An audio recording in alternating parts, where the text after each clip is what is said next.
ગાંધીનગર ખાતે startup India conclave 2025નો શુભારંભ। 2 દિવસીય કોન્ક્લેવમાં ઝડપથી ઉભરી રહેલા સ્ટાર્ટઅપને રોકાણ માટે મંચ પૂરું પાડવાનો ઉદ્દેશ। કેન્દ્રીય ગૃહમંત્રી અમિત શાહે કાર્યક્રમને સંબોધતા કહ્યું, ક્રિએટિવ અને આઈડિયાઝને માર્કેટ સુધી પહોંચાડવા માટે આ મંચ માધ્યમની ગરજ સારશે।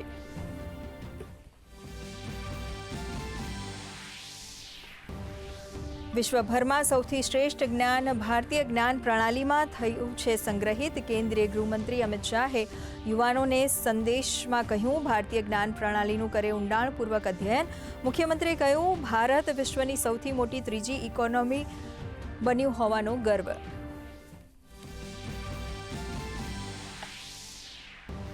ગાંધીનગર લોકસભાના સાંસદ અમિત શાહે લોકસભા હસ્તકના વિસ્તારોમાં ચાલી રહેલા વિકાસ કાર્યોની કરી સમીક્ષા।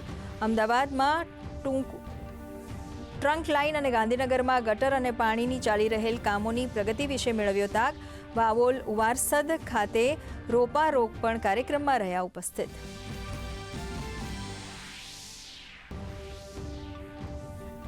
રાષ્ટ્રપતિ દ્રૌપદી મુર્મુના હસ્તે નેશનલ ફિલ્મ પુરસ્કાર એનાયત। 12મી ફેલને સર્વશ્રેષ્ઠ ફિલ્મ તો સર્વશ્રેષ્ઠ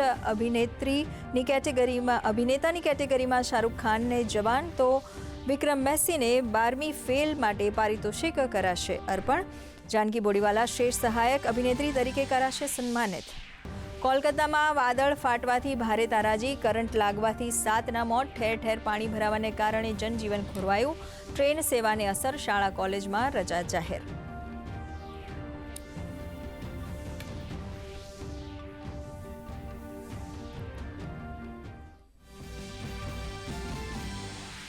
દક્ષિણ ગુજરાતમાં ભારે વરસાદથી સ્થિતિ વિકટ। ડાંગની નદીઓમાં ઘોડાપૂરની સ્થિતિ। ભારે વરસાદથી શાળાની દિવાલ ધરાશાયી તો નવસારીની અંબિકા નદીમાં પૂરના તોળાતા જોખમ વચ્ચે નીચાણવાળા વિસ્તારોને કરાયા સાવધ, તંત્ર સજ્જ।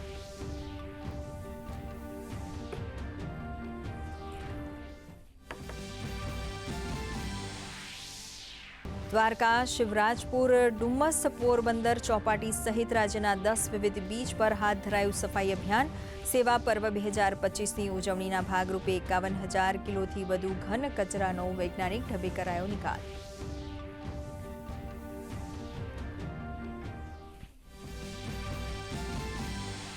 વિદેશી રોકાણકારોની વેચવાલીને પગલે ભારતીય શેરબજારમાં સતત ત્રીજા દિવસે સુસ્ત માહોલ। સેન્સેક્સમાં 10 અંકનો ઘટાડો। નિફ્ટી 25,200ની સપાટીથી નીચે સમેટાયો। સોનામાં 1700 તો ચાંદીમાં 1400 રૂપિયાનો ઉછાળો તો ડોલર સામે રૂપિયો 45 પૈસા નીચે સરક્યો। આજે રાષ્ટ્રીય આયુર્વેદ દિવસની ઉજવણી। સુરેન્દ્રનગર ખાતે આયોજિત નિઃશુલ્ક મેડિકલ કેમ્પમાં નિષ્ણાત ડોક્ટર્સ દ્વારા વિવિધ રોગો માટે વિનામૂલ્યે સારવાર તો ખેડામાં આરોગ્યપ્રદ જીવન જીવવાના સિદ્ધાંતોને દર્શાવતા પ્રદર્શનથી લોકોને કરાયા જાગૃત।